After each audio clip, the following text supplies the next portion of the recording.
The modern world is filled with people drifting through life without a clear sense of purpose. They move from one distraction to another, numbing themselves with entertainment, consumerism, and shallow pleasures. The decline of traditional institutions, family, church, and nation, has left a vacuum, one that many attempt to fill with whatever is most immediately available. Without guidance, they flounder. Without direction, they are pulled wherever the cultural currents take them. In previous eras, these people would have found their sense of purpose in the institutions that shaped them. They would have been formed by strong fathers, guided by wise elders, and rooted in a faith that pointed them toward eternity. They would have inherited not only traditions, but a sense of duty, a mission greater than themselves. Now, that structure has collapsed, and they are left searching. But even in this age of rootlessness, they still follow. They still seek out leaders, though not in the form of priests or philosophers. Instead, they turn to influencers. These digital figures shape the desires, beliefs, and habits of millions. They do what traditional institutions once did. They provide models of success, frameworks for self-improvement, and visions of a life worth striving for. This is the reality of the modern age. Influence is power, and those who wield it shape the future. The left has understood this for decades. The right, if it wishes to reclaim the culture, must learn it now.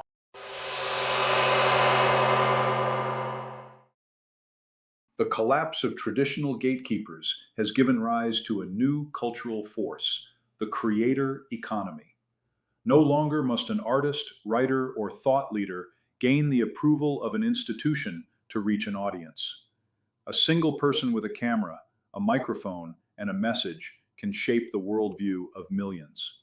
Influence is no longer centralized in Hollywood studios, publishing houses, or mainstream media conglomerates. It is now in the hands of individuals who can build their own followings, monetize their work, and command cultural attention. This shift has profound implications. The influencers of today function as the cultural architects of tomorrow. They dictate style, values, and priorities.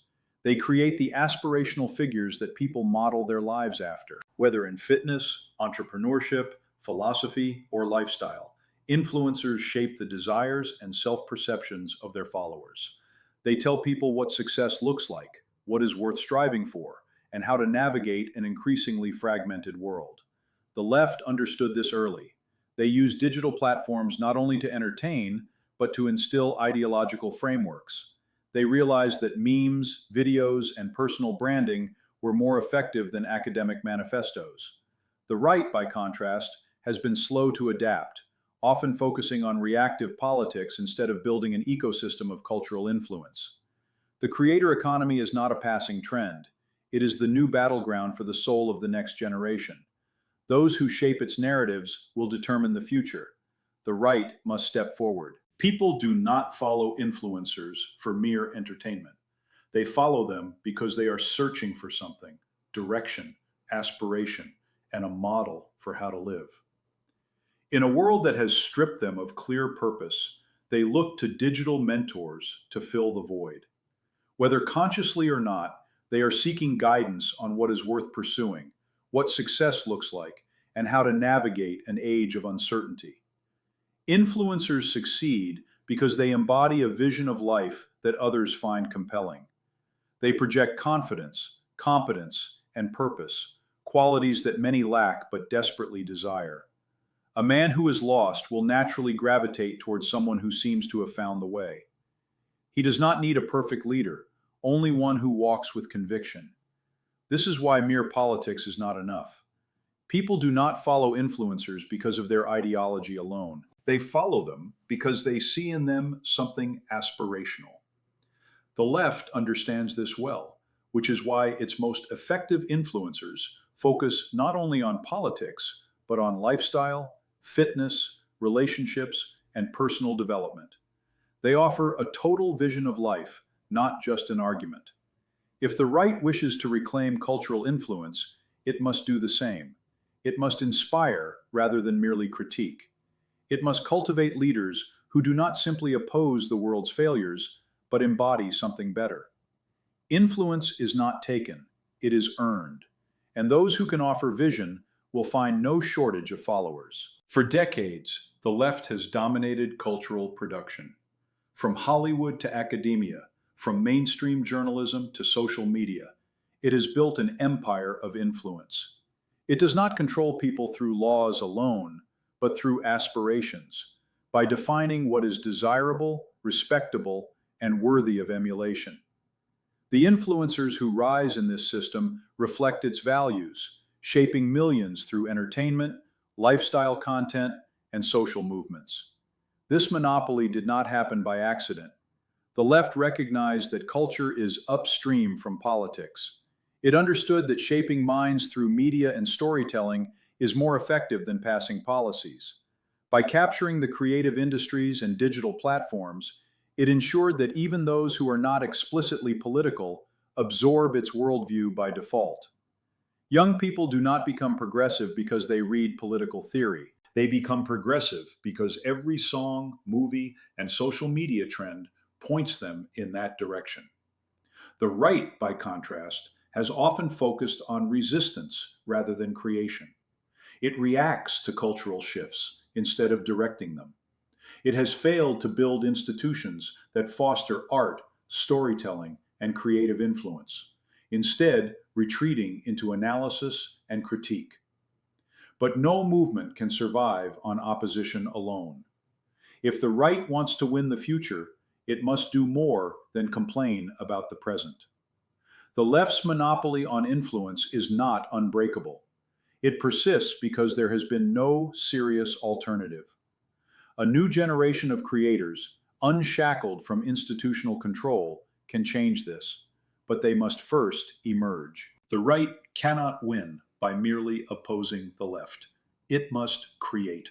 It must offer something compelling, something that inspires action, ambition, and devotion. A movement that only reacts will never capture the imagination of those seeking purpose. People do not build their lives around negations, they build them around vision. That vision must be embodied.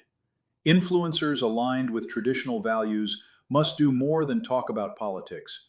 They must model strength, purpose, and excellence.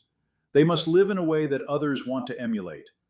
Whether through craftsmanship, fitness, intellectual pursuit, or artistic creation, they must showcase a life worth striving for. People follow those who appear to have answers, not just in politics, but in how to work, build, and thrive. The key is aspiration. Young men and women are not drawn to movements that offer only critique. They are drawn to those that offer transformation. The right must position itself not as a force of reaction, but of renewal. It must inspire people to become stronger, more disciplined, more capable, to pursue beauty, mastery, and meaning. Those who control aspirations control the future. The right has the opportunity to redefine what is desirable, to cultivate a new class of creators who lead not through outrage, but through excellence. If it builds this, it will not need to fight for influence, it will simply have it. People will follow those who live as though they already know the way forward. The creator economy is a double-edged sword. It can elevate or degrade, enlighten or corrupt. Left untethered, it feeds narcissism and shallow entertainment, churning out endless distractions that waste the talents of those who should be builders. But properly directed, it can become a powerful force for cultural renewal. The right must recognize this moment for what it is, not merely a battle of ideas, but a battle for the soul of creation itself. Creativity is not an indulgence, it is the foundation of civilization. The greatest societies were not built by men who merely critiqued their surroundings, but by those who forged something new. The right has long bemoaned the decay of art, architecture, and storytelling. Yet complaint alone changes nothing. It must nurture creators who see the world not as something to escape, but as something to transform. This means building networks, institutions, and funding models that reward excellence. It means cultivating a culture of mentorship, where those who have mastered their craft teach the next generation. It means fostering a spirit of competition and high standards, not settling for mediocrity, but demanding the best. If the right fails to channel this energy, it will be wasted. Young people are already creating, already seeking meaning through their work. The question is whether they will be led toward nihilistic self-indulgence or toward something higher. The answer depends on who steps forward to guide them. The battle for the future will not be won by those who merely critique the present. It will be won by those who build, those who create, those who inspire. The world is filled with millions of lost souls searching for purpose, desperate for direction. They will follow those who offer them a vision worth striving for. The question is, who will step forward to lead them? The right has spent too long reacting instead of shaping. It has allowed the left to monopolize culture, influence, and aspiration. But that monopoly is not inevitable. The creator economy has broken down the old barriers, giving individuals the power to bypass institutions and speak directly to the masses. Those who understand this shift will define the next era. Those who fail to act will be left behind. People do not seek meaning in politics alone. They seek it in stories, in beauty, in excellence. The right must cultivate these things, not as a side project, but as its primary mission. It must build a new cultural ecosystem, one that fosters creation, rewards aspiration, and directs restless energy toward life-giving ends. The future does not belong to those who merely resist. It belongs to those who inspire, who build, who offer something greater than what the world provides. The time for lamenting the decay of culture is over. The time for creating something new has arrived. Those who seize this moment will shape the generations to come.